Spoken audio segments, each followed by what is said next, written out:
Hello, हाय, नमस्कार foodies. कसं काय मग? मजेत ना? असं आलाच पाहिजे. काय मग थंडी वाढली? थंडी स्पेशल काय बनवायचं? चला, चला पौष्टिक लाडू बघू. कसे बनवायचे? तेही एकदम झटपट पद्धतीने. चला मग कृती बघू. एकदम दाणेदार पौष्टिक डिंकाचे लाडू. हे बनवण्यासाठी आपण इथे घेतलेली आहे 2 मोठे चमचे एवढी खसखस, जी की आपण कोरडी भाजून घेणार आहोत. काही सामग्री आपण कोरडी भाजून घेणार आहे आणि काही सामग्री आपण तुपामध्ये गाईच्या तुपामध्ये इथे भाजून घेणार आहे. तर खसखस एक 2 मिनिटांमध्ये बारीक गॅसवरती सुद्धा भाजून होते. जास्त करपवायची नाही, नाहीतर कडवट लागेल. ती आपण आता काढून घेणार आहोत. थोडासा चॉकलेटी कलर येऊन द्यायचा, जास्त नाही. थोडासा गोल्डन ब्राऊन आला की काढून घ्यायची. त्यानंतर आपण सगळ्यात हाडांना मजबूत देणारं म्हणजेच की कॅल्शियम प्रोव्हाइड करणारं तीळ आपण इथे घेणार आहोत, जे की आपण 1 कप एवढं घेतलेलं आहे. तर तेही आपण व्यवस्थित बारीक गॅसवरती भाजून घेणार आहोत आणि हे सुद्धा आपल्याला काढून घ्यायचं आहे. सेम भांड्यामध्येच मी सगळं काही काढून घेते आणि त्यानंतर इथे मी 3 कप एवढं खोबरं घेतलेलं आहे, जे की मी किसून घेतलेलं आहे सुकं खोबरं.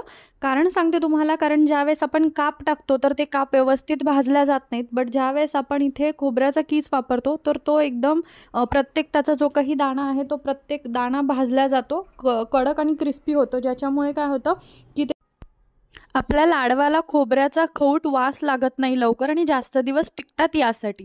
तर आपण आता हे सगळं काही व्यवस्थित काढून घेणार आहे. तुम्ही बघू शकता की खोबरं आपण कोरडं भाजलेलं आहे, तरीसुद्धा आपली कढई जी आहे ती तेलकट झाली, कारण खोबऱ्याचं जे काही तेल आहे तर ते तिथे सुटलेलं आहे. आता त्यानंतर आपण इथे खारीक जी आहे ती 2.5 कप एवढी घेतलेली आहे, मोजून घेतलेली आहे मी ऑलरेडी. आणि खारीक जी आहे ती मी दुकानातून आणली होती आणि तिचे फूल आणि त्याचं जे काही बी आहे ते काढून त्यानंतर फोडून ती मिक्सरला बारीक करून घेतलेली आहे. मी बिना भाजताच बारीक करून घेतली, कारण आपण इथे भाजणार आहोत.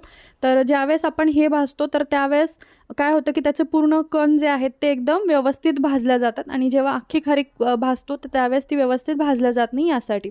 आता आपण इथे 1/4 कप एवढं मी घी वापरलेलं आहे आणि त्यानंतर अर्धा कप एवढा डिंक वापरलेला आहे. तर डिंक एकदम व्यवस्थित फुलवून घ्यायचा आहे. मंद गॅसवरतीच फुलवायचा आहे. खूप जास्त जर गॅसवरती फुलवला तर काही डिंक जळून जातो आणि काही डिंक जो आहे तो आपला कच्चा राहतो यासाठी.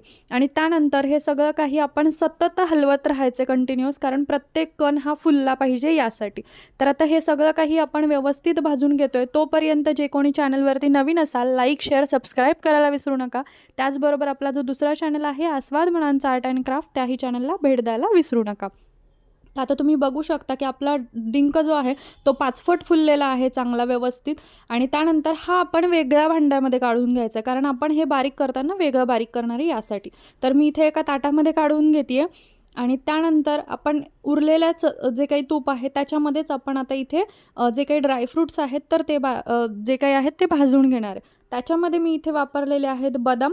तर बदाम मी इथे अर्धा कप एवढे वापरलेले आहेत आणि सेम क्वांटिटीमध्ये मी काजू पण वापरलेले आहेत.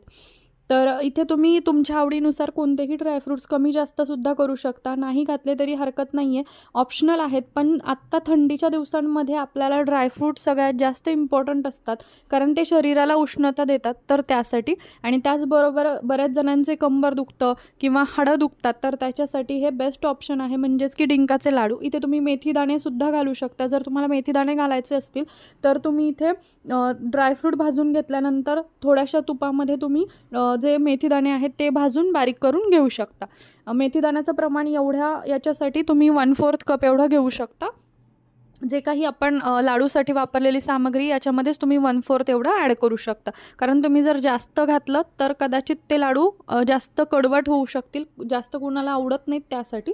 तर आता मी काय केलेलं आहे ते सगळं काही काढून घेतलं आहे ड्रायफ्रूट एका ताटामध्ये आणि त्यानंतर मी इथे विलायची पावडर ऑलरेडी करून घेतली आहे. त्यामध्ये थोडीशी मी साखर ॲड केली होती, तर विलायची पावडर मी बनवून घेतलेली आहे. आता त्याच सेम भांड्यामध्ये मी इथे बदाम आणि काजूचे पल्स मोडवरती जे काही तुम्ही बघू शकता की एकदम दाणेदार असा बारीक करून घेतलेला आहे काजू आणि बदाम. आणि त्यानंतर त्याच भांड्यामध्ये आता आपण जे काही डिंक आहे तर तो बारीक करून घेणार आहे. आता तुम्ही डिंक वाटल्यानंतर बघू शकता की जो काही डिंक आहे तो मी गरमच वाटलेला आहे, त्याच्यामुळे त्याला पाणी सुटलेलं आहे. तर तो मी तसा मुद्दाम केलेला आहे, कारण सांगते तुम्हाला की ज्यावेळेस आपण हे सगळं काही बारीक करणार आहे तर त्यामध्ये तो मिक्स झाला पाहिजे. त्याचा जो काही दाणा आहे तो सगळा एकखटी बसला तर आपल्याला घीही कमी लागतं घी तर आपल्याला वापरायचंच आहे नंतर, पण तरीसुद्धा घीसुद्धा कमी लागतं आणि जे काही लाडू आहेत तर ते एकदम परफेक्ट बाइंडिंग बसतं, तर त्यासाठी. आणि त्यानंतर इथे आता मी गूळ ॲड केलेला आहे. मी इथे अर्धा किलो एवढा गूळ ॲड केलेला आहे, जो मी बारीक करून घेतलेला होता. आणि त्यानंतर जे काही डिंक मी वाटून घेतलेला आहे तो इथे मिक्स करून घेते. आता हे सगळं काही तुम्ही बघू शकता की मी अख्खं सगळं काही मिक्स केलेलं आहे. ज्यावेळेस तुम्ही जास्त क्वांटिटीमध्ये बनवता, म्हणजेच की हॉटेल्स असो किंवा जे काही लाडू बनवण्याचे कारखाने असतात, तर तिथे अशाच पद्धतीने बनवले जातात. तीच मेथड मी तुम्हाला इथे दाखवते की सगळ्यात सोपी पद्धत काय, कमी भांडे भरवण्यामध्ये. त्याचबरोबर आपण जे काही झटपट होणारी रेसिपी मी तुम्हाला इथे दाखवते. तर त्यानंतर आता आपण हे सगळं काही मिक्स करून घेणार आहे आणि हे सगळं आता आपल्याला मिक्सरमध्ये बारीक करून घ्यायचं आहे. का तर हे सगळं एकजीव झालं पाहिजे. आणि इथे आपण अजिबातही जो काही गूळ आहे त्याचा पाक करून घेण्याची गरज नाही आहे, कारण की आपण जे काही गूळ मिक्सरला बारीक करणार आहे तर तो बारीक झाल्यानंतर तुम्हाला माहिती आहे की त्याचा गोळा होतो. तर तशाच पद्धतीने आपले जे काही लाडू आहेत ते वळायलासुद्धा सोपे जातात. तर जसे आपण तिळाचे लाडू करतो किंवा शेंगदाण्याचे लाडू करतो त्याच पद्धतीने आपण हे सुद्धा लाडू करणार आहे. गुळाचा पाक करण्याची गरज नाही आहे. तुम्ही बघू शकता की एकदम फाईन मी इथे बारीक करून घेतलेलं आहे, पण खूप जास्त बारीक पण नाही आणि खूप जास्त जाडसर पण नाही. आता इथे आपण काजू बदाम ॲड केलेले नव्हते, कारण काजू बदाम आपण ऑलरेडी बारीक करून घेतलेले आहेत, पण ते पण एकदम क्रशमध्ये करून घेतले. खूप जास्त पेस्ट केलेली नाही आहे, खूप जास्त बारीक वाटलेले नाही आहेत. आता काजू बदाम ॲड करून घ्यायचं. सगळं काही मी बारीक करून घेतल्यानंतर इथे काजू बदामचं जे काही आपण हे केलेलं आहे, बारीक केलेलं आहे, तर ते आपण इथं ॲड करून घेणार आहे. आता हे सगळं काही व्यवस्थित मिक्स करून घ्यायचं आहे. त्यानंतर मी इथे जायफळची जी काही पावडर आहे तर ती 1 चमचा वापरलेली आहे. त्यानंतर मी इथे 3 चमचे एवढी विलायची पावडर, विलायची बारीक करताना मी 10 पॉन्ड्स म्हणजेच की 10 जे काही विलायचीचे दाणे असतात तर ते वापरलेले होते.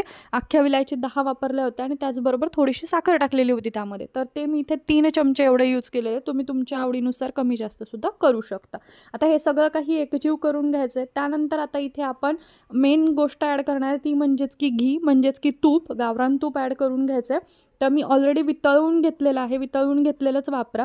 आता तुम्ही बघू शकता की त्यातलं सुद्धा घी मी बाजूला काढलेलं आहे. घी एकदम ॲड करायचं नाही, नाहीतर खूप जास्त पातळ तुमचं मिश्रण होईल आणि लाडू तुम्हाला वळता येणार नाही, लाडूचे आकार व्यवस्थित येणार नाही.